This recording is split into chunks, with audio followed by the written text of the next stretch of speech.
The Sigma 30mm 1.4 Art, the affordable low light action stopping prime that was to be the answer to our prayers. Or maybe not.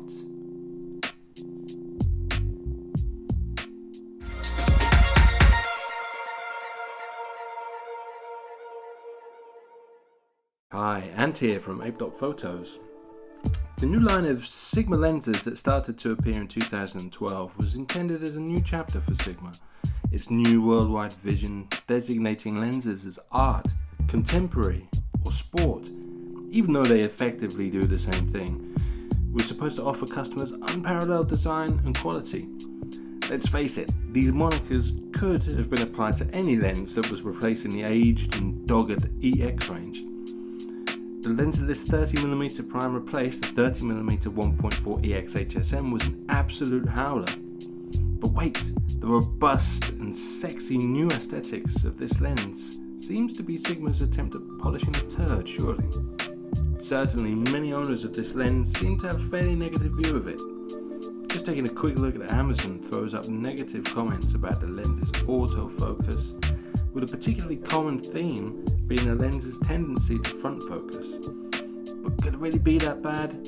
Could the reported front focus issues just be the odd dodgy lens? At the prices these lenses could be found at these days, my curiosity got the better of me.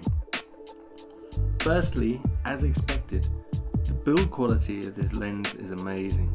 The look and feel of this thing is on a par with its Canon or Nikon equivalent. Sadly though, that's where the excitement ended. Here's a shot from my first evening using this lens.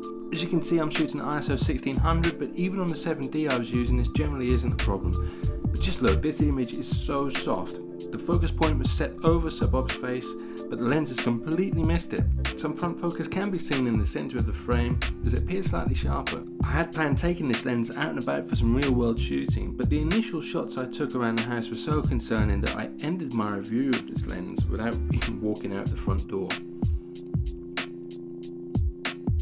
What you're looking at here is a sequence of 4 unedited shots of the same subject, shot at f1.4. These are handheld but directly in front of a large window in direct light, so camera shake isn't really a factor here.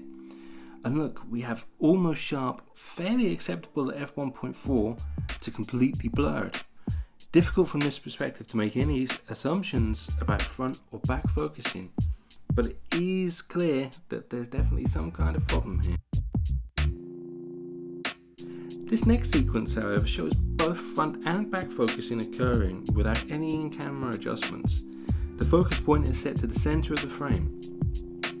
Here we can see that the centre of the frame has ended up soft and out of focus, while the focus has actually landed on the rear jar.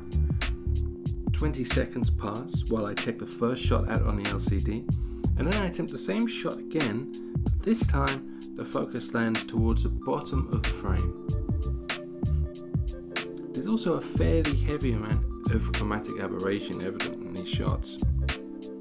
Remember that both of these shots, there's been no in-camera autofocus adjustments at all, and the single point autofocus is set to the center point. I'm really at a loss to explain what the autofocus system in this lens is up to here, and things only really become more confusing in my final shot. Here we have again the central autofocus point in use over the number 2 on the clock face. So we're expecting a crisp number 2 here, right? Wrong. The 2 here is completely soft. The wall behind appears a little sharper, suggesting rear focus is occurring. But wait until we move 60 centimeters to the right, and 5? The 5 is sharp. 6 sharp. 7 sharp, 8 sharp, 9, even 10 is looking better than the 2 that the camera was focusing on. In fact, most of the right side of this frame appears to be in focus. What is that? Is it front focus, back focus? I have no idea what it is. And the level of chromatic aberration in this shot is way unacceptable. I know it's going to be more apparent in high contrast areas, but I find it just too much to work with.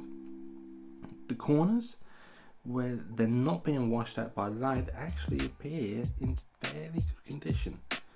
but it's really the only positive thing that I can find. The autofocus system of this lens really does appear to have a mind of its own. It operates completely randomly from what you're actually trying to do in camera. And using in-camera autofocus adjustment yielded the exact same results with focus that simply does what it wants.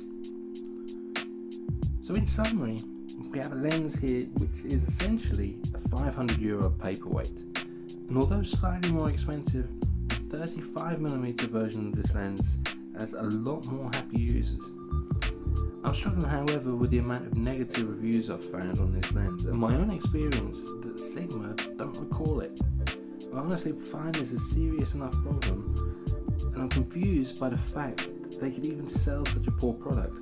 So many people have so many problems with this lens, and the USB dock doesn't always help. Sending the product back to Sigma for realignment also doesn't always get the problem sorted. If a car manufacturer was selling a car that was always veering to one side or giving false emissions readings, well, it would probably be recalled in a flash. All this lens has done for me is alienate me further from Sigma and convince me that there really is no viable alternative for Canon and the L range of lenses. I hope this video has been interesting for you. Please hit the thumbs up and hit subscribe to keep up to date with what I'm doing. Until next time, thanks for watching. Cheers.